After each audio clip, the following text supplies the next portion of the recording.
story of Addai and Mar Mari and the conversion of Assyria, the Christian conversion of Assyria.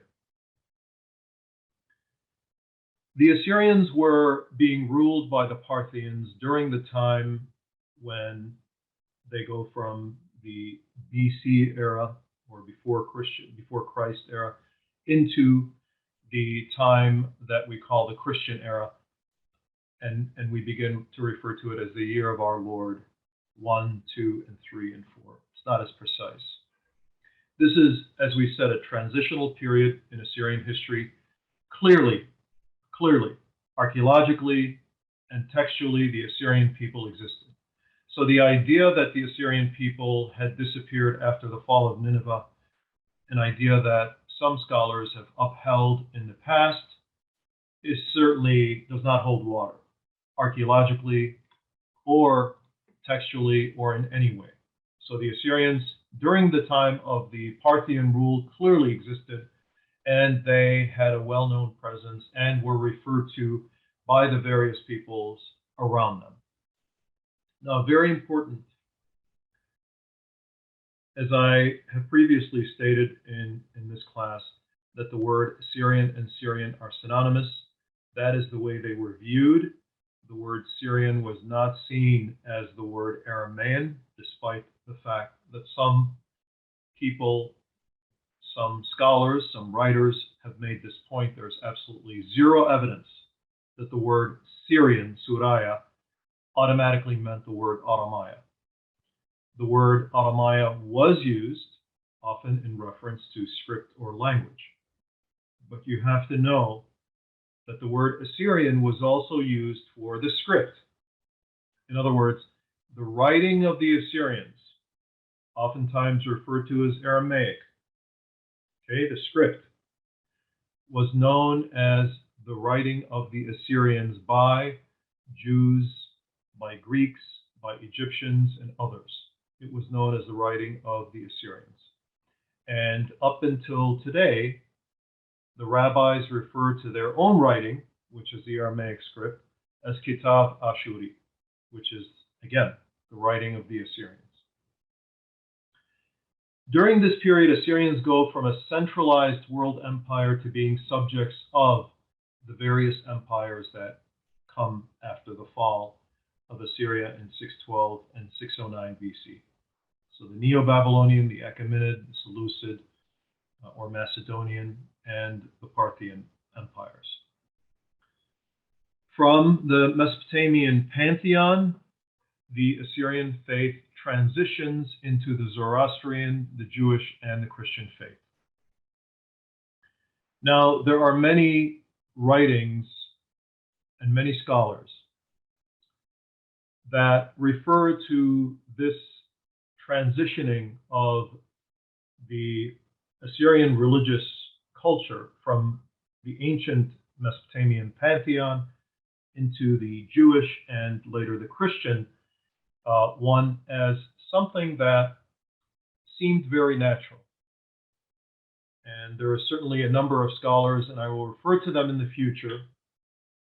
I want to keep you interested in this class, so I will refer to these scholars in the future who discuss the various elements of the ancient Assyrian religion as being familiar in both the Judaic and the Christian religion.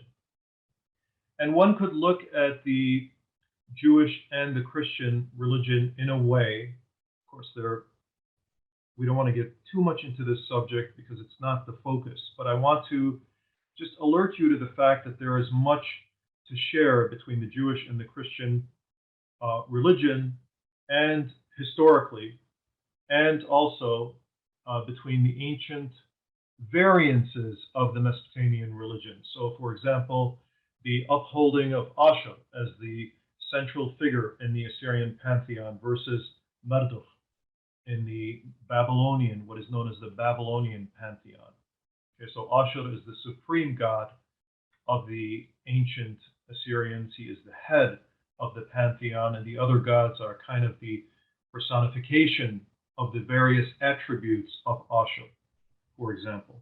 Whereas in the Babylonian religion, Marduk is viewed as the central figure. And there are other times in Assyrian history where, for example, we hear an Assyrian king say something like, "Trust in Nabu, trust in no other god." So this idea of raising one god above the rest, according to many scholars, is not something that was merely a Mesopotamian phenomenon. It was also a Canaanite, and therefore an Israelite, and therefore a Judaic phenomenon. In other words, the raising of Yahweh as a god, for example, in the pantheon of the Canaanites versus, or Il in the pantheon of the Canaanites or the Hebrews versus other gods, is something that was familiar in the ancient world. It was a well-known phenomenon, and particularly in Mesopotamia and among the Canaanites. As we stated before, Assyria during this time is fractured. Assyria is really made up of various city-states, factions, one could say, or centers of power, which are ruled by different powers, outside powers. So the Assyrians are not ruling anymore. They do not have a centralized political, military, or economic power.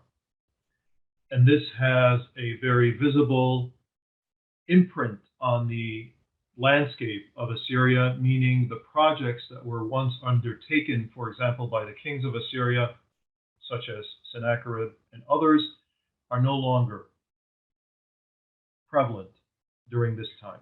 So we have Oshorone, which is a kingdom to the west, Hatra and Ashur, which is sort of in the center, which includes Nineveh, and at various times Hadyab or Adiabene veers to the east and then to the west, and it's kind of centered around the city of Erbil, the ancient Arbela, or the modern day Erbil of today.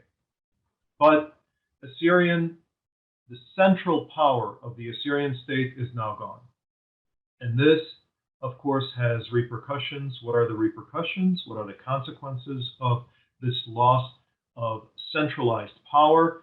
It is the further fracturing and perhaps cultural differences, economic differences, political differences between the various groups of Assyrians.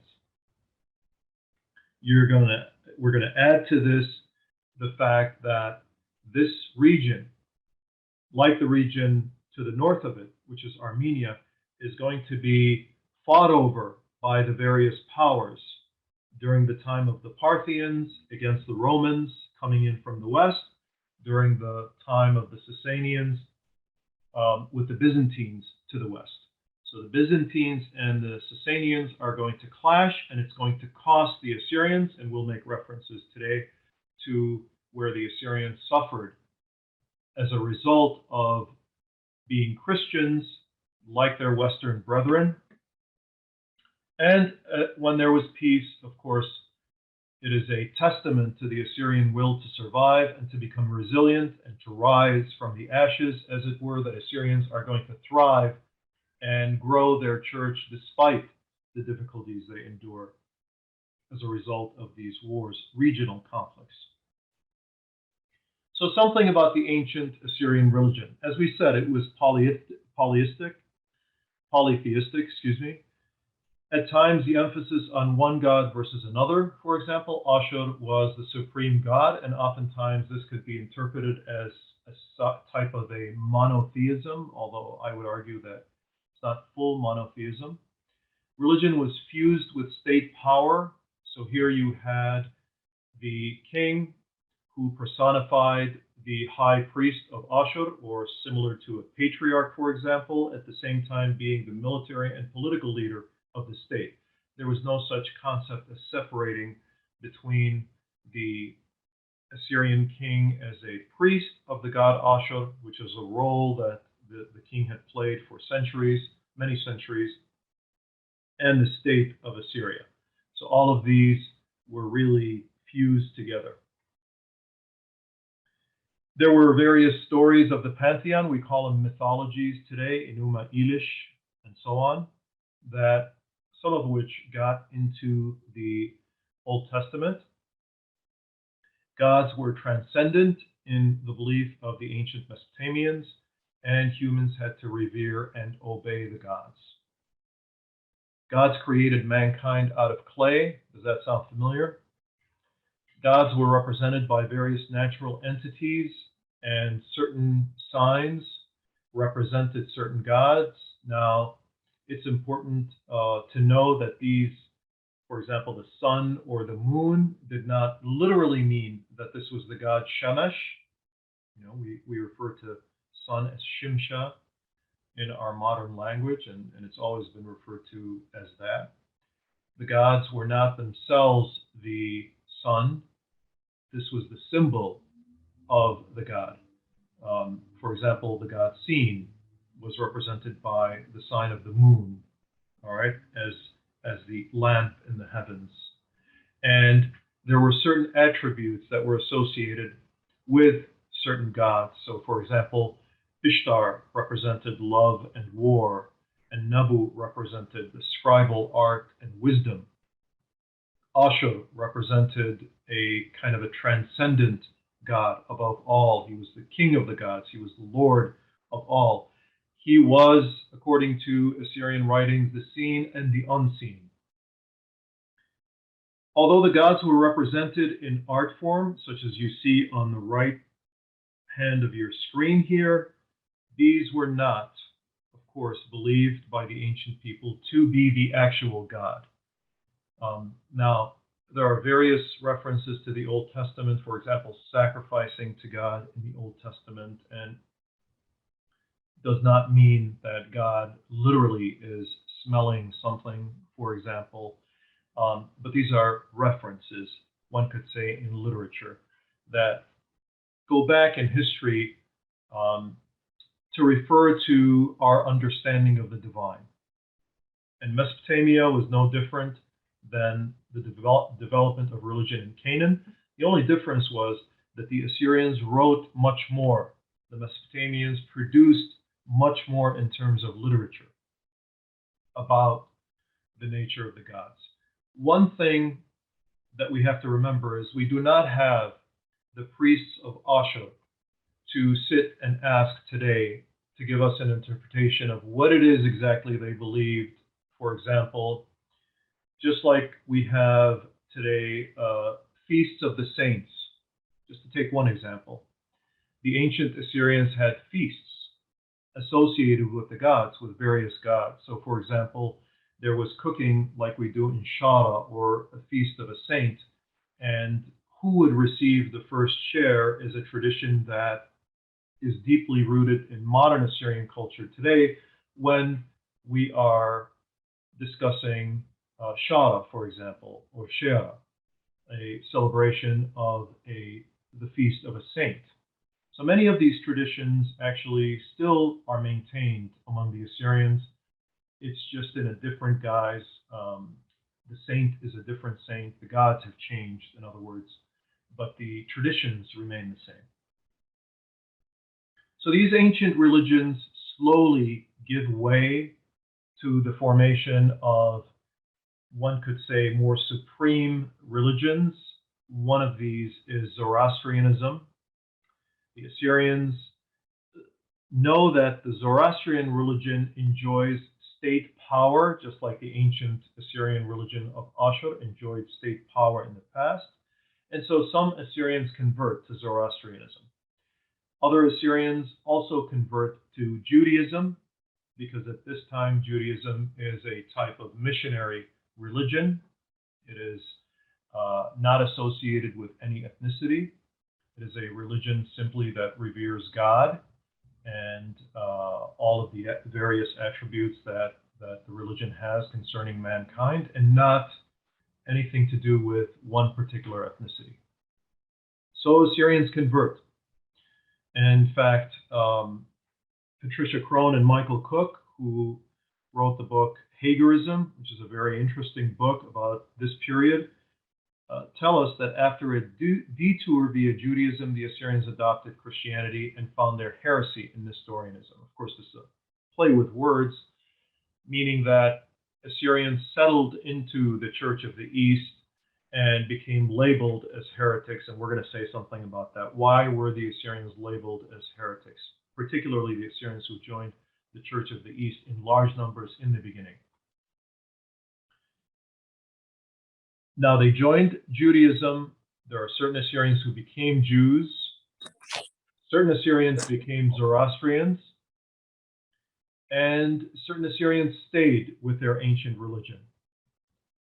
But by and large, the Assyrians who maintained their existence as Assyrians, who maintained their language and culture and heritage and references to the past, really began with these two main churches, the Church of the East first, and then the Syriac Orthodox Church. And of course, these split, as churches tend to do, later, and we will discuss how these churches come apart, and we have all the different factions that we do today. But largely, these churches act as gravitational forces that pull in the people, reinforce the culture, reinforce interaction, ethnic interaction, and really, almost by accident, reinforce the fact that there is one language that the church uses. For example, it is a Syriac or Assyrian language, one could say. And so the civilization of the Assyrians is maintained. Almost accidentally, really, because that's not the main goal of the churches. The main goal is to keep their existence and to worship God. But really, by coincidence, these churches are able to maintain the existence of the Assyrian people.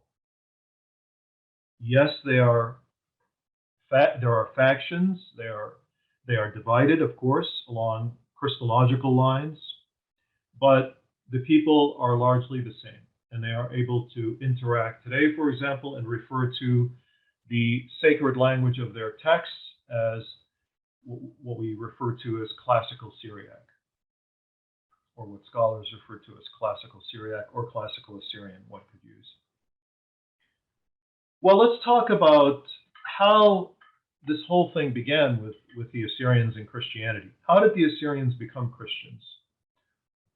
Now, we often hear of these two saints or apostles, Addai and Mar Mari.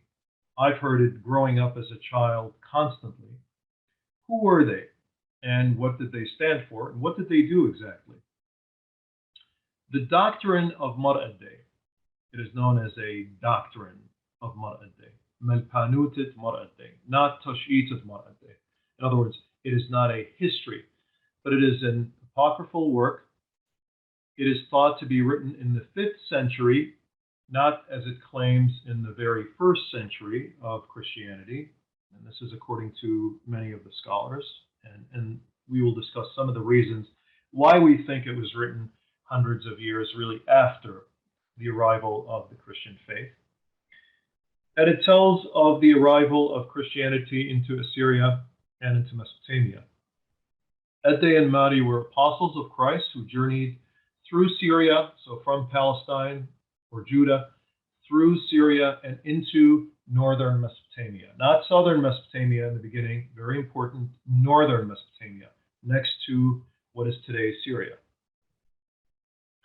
And it is stated, so also Orientals or Easterners, with the appearance of merchants, passed into the country of the Romans to see the signs which Addai did, Tlose or Rumze in the Assyrian language. And those of them who became disciples received from them the hand of the priesthood, and in their own country of the Assyrians, they taught the sons of their people, and houses of prayer they built there secretly because of the danger arising from the worshippers of fire and the adorers of water.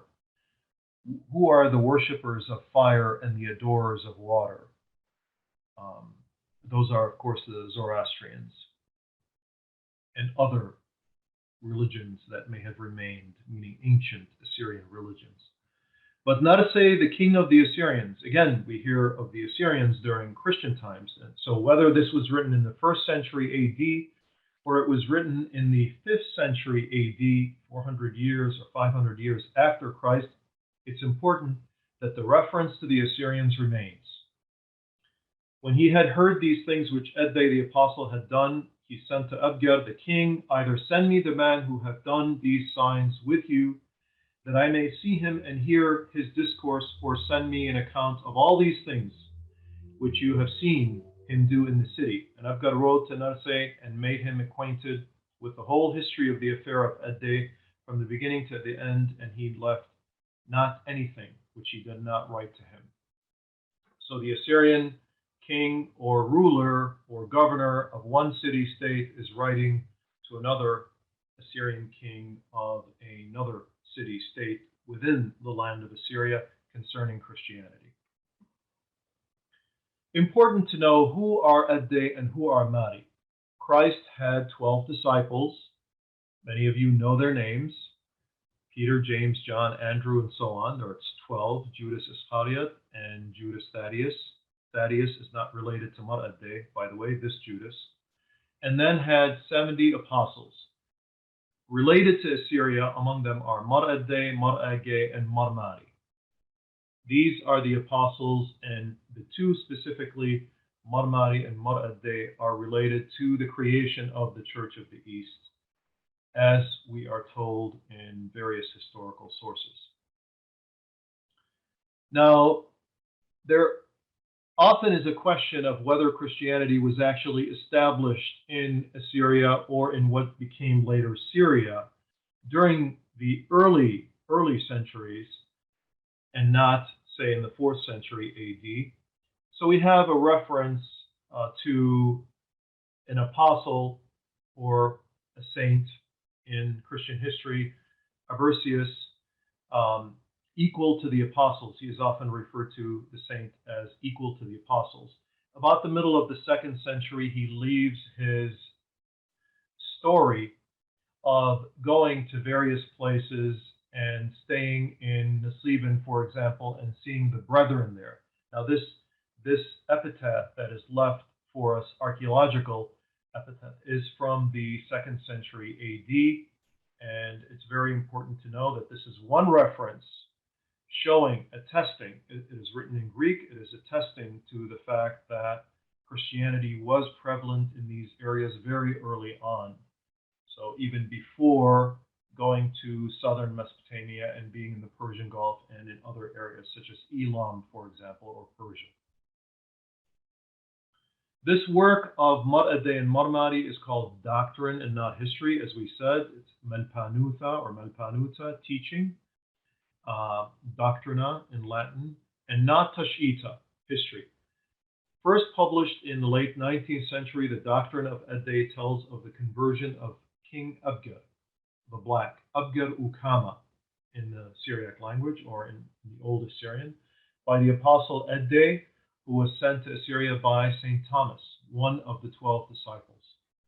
The historicity of the Doctrine of Addai, at least in its ground, is accepted by some scholars and challenged by others.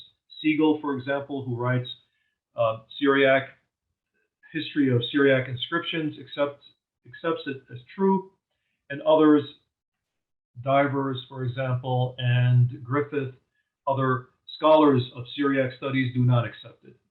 Those who challenge it think that it arose at the end of the 3rd century or the 4th century. Addai is the same who evangelized Hadyab or Adiabene at the beginning of the 2nd century.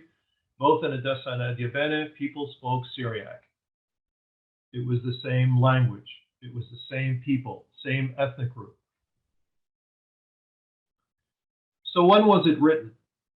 The Doctrine of Addai is full of anachronistic features. The author, who probably worked at the late 4th century in Edessa, claims that he used the local archives, and in particular some records written down by the Latin Labubna, by the scribe Labubna, the son of Sinach. Seems like a very ancient name, the son of Abshahab, and says that the royal archivist Hanan had testified to their accuracy. In fact, he appears in the narrative as a contemporary of the events narrated. The introduction of the Doctrina presents this document as a, quote, paper of King Abgar, son of King Manu. It's a misspelling there. At the very end of the document, Labubna is referred to as the king's scribe, Sapred Melka, the one writing down these things of Addai the apostle. Many scholars question whether this was really a true account or whether it was fictional. And one of those scholars is Alexander Merkovic, who has studied very carefully the doctrine of Addai in the Syriac language or in the Old Assyrian. And on the basis of the language and the images it presents and the social relations depicted, he has, quote unquote, demonstrated that the work was in fact fiction and was written in the 4th century, even though the narration is situated in the 1st century, which is something very typical of writings during antiquity, during this time. This work, according to this scholar, reflects an important phase in the process of Romanization and Christianization of the Assyrian or Syrian aristocracy, the people who were under the power of the Romans or the domination of the Romans or the Byzantines later. Addai's mission is chiefly directed to the members of the Edessan aristocracy and to the king himself, who in the doctrine of Addai looks more like a Roman governor than a ruler of an independent kingdom. One of the arguments made by this particular scholar, Alexander Merkovic, is that the tale of Addai is made to seem that, or makes the Assyrian aristocracy of Edessa and other towns, because they are very Christianized, seem more loyal to the Romans who are dominating that particular area. So this is why the work was written in the way that it was written. Now, what's the material evidence? If we have this tale, some scholars call it a tall tale of the formation of Assyrian Christianity. It's not questioning whether it's Assyrian Christianity, it is questioning the date that Christianity arrived into this area. What's the material evidence? So the material evidence offers little insight into the arrival and spread of Christianity at the time in Assyria. Most of the extant inscriptions and visible edifices come from the 5th century and later, when Christianity was already well established in this region. Stephen Ross, one scholar, has provided further discussion for this alleged numismatic, meaning coin, evidence, as well as the controversial passage in the Book of the Laws of Countries of Bardaisan of Edessa that claims King Abgad believed and then banned the practice of emasculation. Ross's conclusion, based on Sebastian Brock's assessment that this expression is a later interpolation, removes the last pillars of evidence on which to stand the argument that Abgad VIII was a Christian. In other words, some people question whether the early Assyrian governors or rulers of these small kingdoms even became Christian. So it looks like, based on the arguments of these scholars, that there was even more of a transitional period from the ancient religion, which was fractured, of course. You know, the different gods are adhered to by perhaps different sects of Assyrians depending on the area they live in. For example, there might be reference to Ishtar, reverence for Ishtar in Arbela, whereas in Haran and in Edessa there might be reverence for Sin, for example, depending on the shrines. 3rd century graves with Assyrian or Syriac inscriptions show that Christian communities existed in Mesopotamia, for sure. We can assume that Christianity spread from Oshorone, which is Edessa, and from the region surrounding Nusleben, where Christianity is evidenced by the 2nd century epitaph of Absirios, which is a saint in the past, or Abrikios, into the Parthian Empire.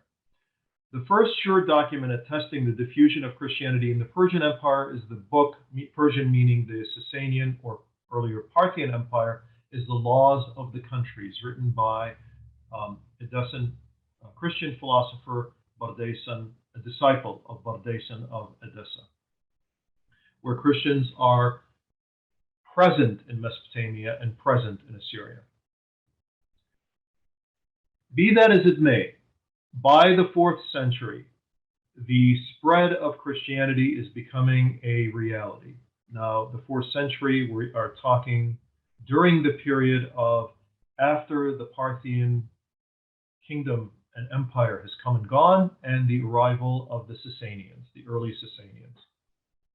And according to the Chronicle of Arbela, which was written very early on, which has been questioned by some scholars, but now has been questioned for many years. Many scholars think that this is a forgery by one scholar accused the Assyrian scholar Alfonso Mingana of forging this great work, but many scholars now believe that it's actually very authentic, having carefully studied it. According to the Chronicle of Arbela, written in the early centuries, 5th or 6th century, 20 bishoprics were attested to by the arrival of the Sasanians in 224 AD. Later, 38, these grow to 38.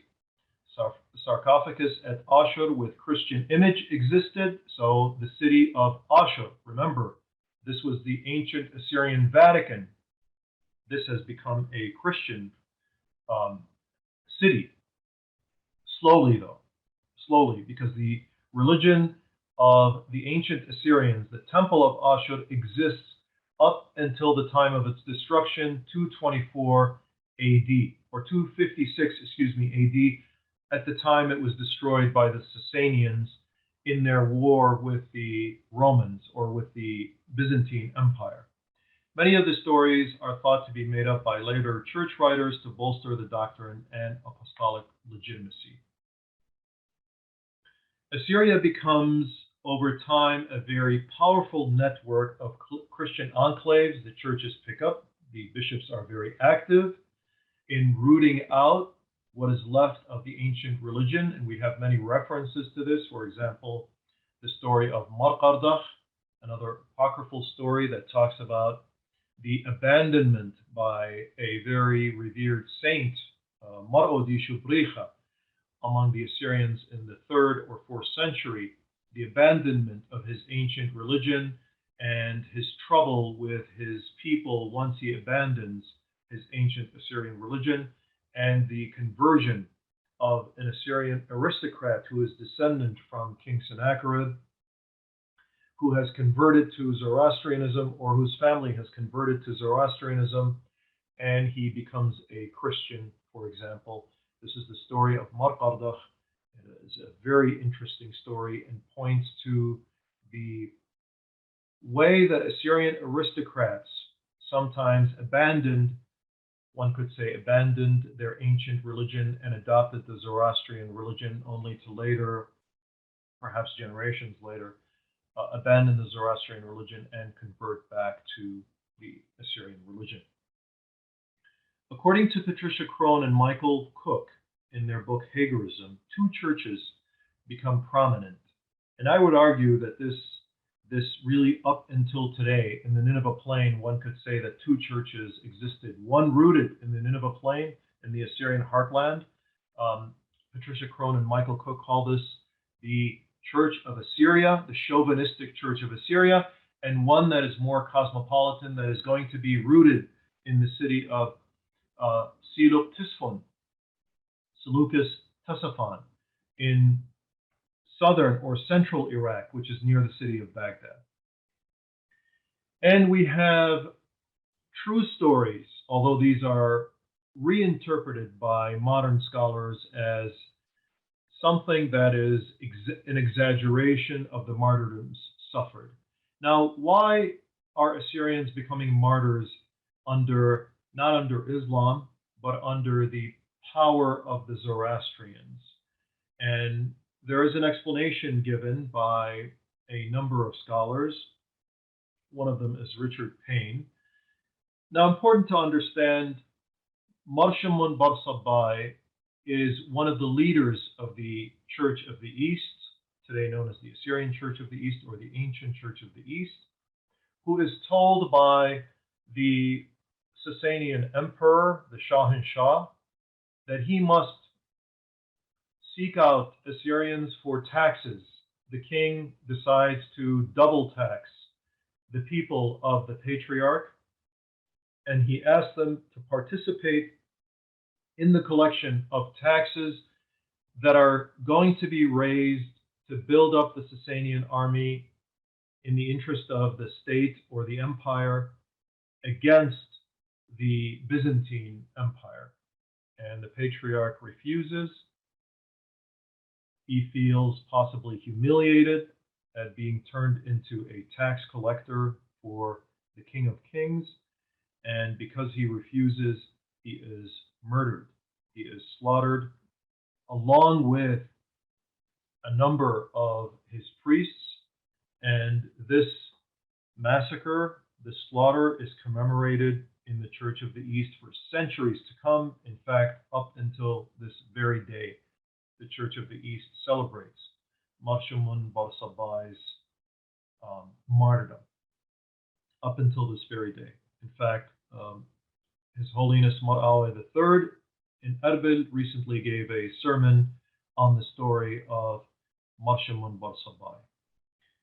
The number of martyrs claimed to be killed by Shapur, the Sasanian emperor, the King of Kings, the Shahanshah, is thought to be around 16,000. We don't know for certain, but the names are certainly recorded. Some of the names are recorded, and others who wrote later thought that the numbers were much higher. Of course, scholars today think that numbers in antiquity, written by various scholars in antiquity, including, for example, Josephus and others, Herodotus, and so on, are greatly exaggerated.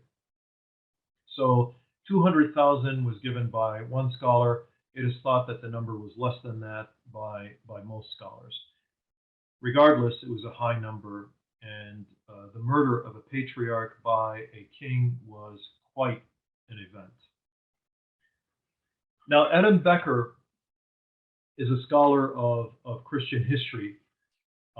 This is the best picture of Adam Becker I have, by the way, and I apologize to Adam Becker for posting this picture, but it's the best that I have of Adam Becker. I have no better picture than this, so my apologies to Adam Becker if he's watching.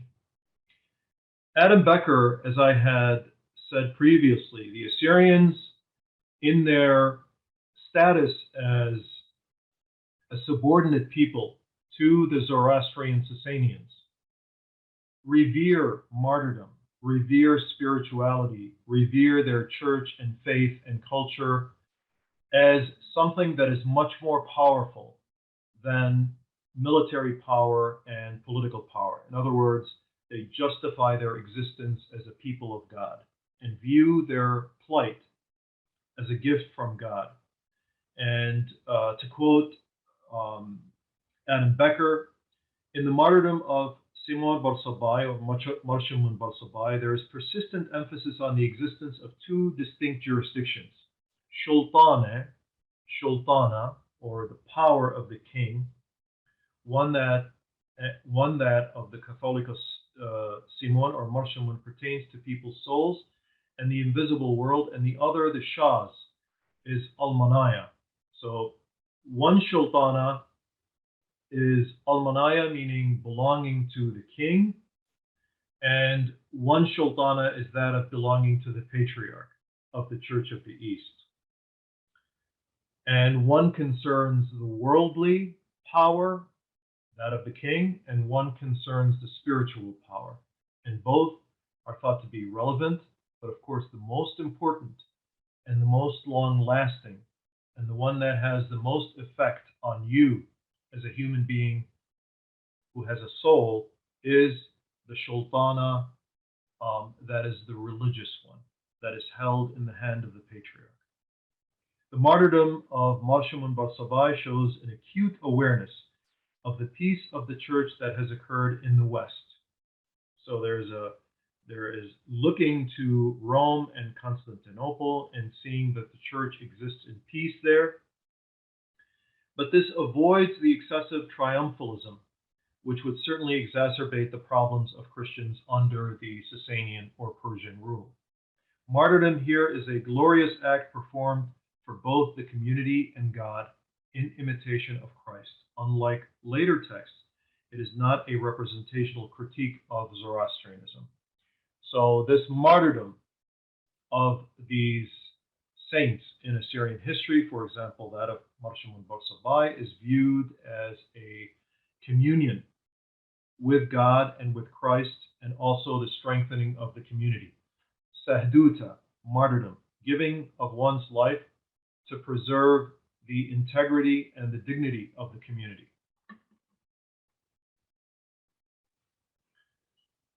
Another scholar points to not only the preservation of the religious integrity of the people who belong to the Church of the East and later to the Syriac Orthodox Church, of course, but also the integrity of their ethnic roots. And now he gives a different view of how they begin to preserve and why they begin to look with reverence back to their history in their efforts to include themselves in the Sasanian Empire. Christians such as Qardakh or Marqardakh and others who lived in the metropolitan regions encompassing northern Mesopotamian cities of Nineveh, Kerkh, Bet Saluch, and Arbela often turn to the Assyrian past. By the way, this reference to northern Mesopotamia is much longer than it has to be. He could say Assyria, which is really what he's talking about. But it often really befuddles me, flusters me as to why it's necessary to use northern Mesopotamia instead of Assyrian cities of Nineveh, Kerkh, Bet Saluch, Kirkuk, and Arbela. Anyway, often turn to the Assyrian past to narrate themselves as its heir. Concerned with negotiating their presence in non-Christian lands, they looked to this pre-Sasanian past as a means of establishing a deeper, more ancient history in the land than that of their Zoroastrian compatriots. And really what he should be saying here, to be more accurate, is their Iranian or their Persian compatriots, not necessarily their Zoroastrian compatriots, because there were Assyrians who converted to the Zoroastrian religion, but did not see themselves as different in terms of ethnicity and culture than their compatriots. They looked to the Nineveh of Genesis and Jonah, to the Sennacherib of Isaiah and 2 Kings. Qardakh, for instance, although he is a convert from Zoroastrianism, does not claim an Iranian lineage. Well, why would he? Because he wasn't Iranian. But instead claims that his mother descended from the Assyrian king Sennacherib and his father from Nimrod, the great Assyrian hunter mentioned in Genesis. And this is another gripe I have with certain scholars. I fail to see the need to go out of one's way to discuss that the Assyrians had to negotiate this link to the ancient Assyrian past when they lived in that land, spoke the language that their ancestors spoke, clearly knew their identity. Why would they have to reinvent? And of course, all people construct an identity. Now there's a reference to the past, but the way that certain scholars make it seem is as if the Assyrians were actually an Iranian people. In fact, the title of this particular article by Carl Smith is When Christians Became Iranian, that the Assyrians were really an Iranian people who sort of reconstructed their past as a result of their interactions with the Sasanians. I think a better assessment would be that they reconstructed their reality in understanding their past to better suit their relationship with the Sasanians. In other words, they did not have to change who they were. They simply revered their ancient past more because the Sasanians may have been interacting with them in such a way as to seem like they were, for example, their superiors. The Church of the East was called so because it existed outside of the Roman Empire. In other words, it existed to the east of the Roman Empire. The origin of this church is shrouded in mystery, many scholars think, and the members of the church attribute it to the labors of Mari, the disciple of Addai, as we said before, who is believed to be a disciple of Thomas, and so on. And it is thought that between 79 and 166 AD, there was established a presence in Siluk Tisfon, which is the area that is near Baghdad today, and the Church of the East was established there as a cosmopolitan church. In other words, again, remember the difference between the Assyrian church as it existed in Assyria itself and the cosmopolitan church, which came to encompass various peoples in Asia, including Afghans and Arabs and Persians and even Chinese. And this cosmopolitan church became the largest missionary enterprise that the world had known. And we're going to talk about that when we talk about Martyrs, one of the most celebrated Assyrian patriarchs. It is possible that a small community of Assyrians who converted to Judaism and then became Christians would be in the Parthian Empire, as we see in the Acts of Apostles, since there were diaspora Jews in the Mediterranean shores. Yes, Assyrians, as we said in the last class, in Hadia, especially the upper class, especially the ruling class, had converted to Judaism, and the transition from the ancient Assyrian religion to Christianity is made easier through the transition to Judaism. There's more familiarity with the texts, and of course, Christianity is an offshoot of Judaism, though there are major differences today, as the rabbis themselves would say. Siluk Tisfon becomes the illustrious capital of the Church of the East. It is 35 miles, just so you're familiar with this area, 35 miles south of Baghdad. Seleucia was found by Alexander the Great's general, Seleucus Nicator, on the west side of its Tigris in the 4th century. It was abandoned for Ctesiphon, which was established later in the Parthian period and used by the Sasanians. The Sasanians elevated this city to their capital. The Assyrians called it Kuche, huts, according to an old village on the location. Syriac texts also refer to it as Salep or Silep, or New Seleucia, the old Seleucia being Silep Huarta. In the popular perception, the two cities were combined into one, so that's why we refer to it as Seleucia Ctesiphon or Siluk Tisfon or Salep Tisfon. The traditional founder of the church in Parthia, or in the Parthian Empire, remember, Mesopotamia is Mesopotamia, even if it is conquered by the Parthians. Specifically in Ctesiphon is thought to be the Apostle Mar Mari. His Acts report about Mar Mari's preaching the gospel in this town, numerous healings, and construction of a church on the place of an ancient Mesopotamian temple takes place. Mardincha IV, the patriarch of the Church of the East, along with Maruphael the first, I believe, in the year 2000, celebrated a mass at this site of the very first, in other words, the two branches of the Church of the East celebrated the 2,000-year anniversary of the formation of Christianity, or the formation of their church. Remember, we will find out how the Church of the East and the Chaldean Church are really the same church, and they both celebrated at this event together. I'm going to go a little bit fast because I think we're running out of time, unfortunately. We have about an hour, and I want to give time for your questions. There were various conflicts within the Church of the East, and I want to refer to them because these are going to be points that we will discuss later, because these conflicts in the interest of power and administrative supremacy on the part of some versus others become unfortunately very common, and they become very ruinous for the Church of the East as the church splits into various parts.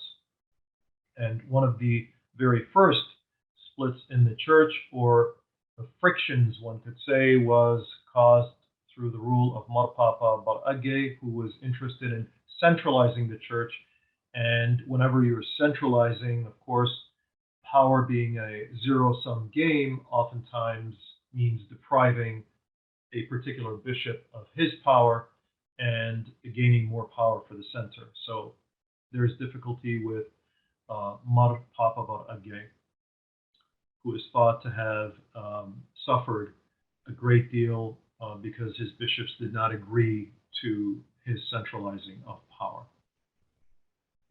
Now, one of the reasons why I want to bring up Mar Shimun Bar Sabbai, that he had his issues, was because Shapur started a war against the Byzantines. And of course, as I said before, this reoccurring theme, again and again, the Assyrians fall between various powers. This is going to happen again in history, and we are going to discuss, for example, the Ottomans and the Qajars, and we are going to discuss the Ottomans and the British and the Russians.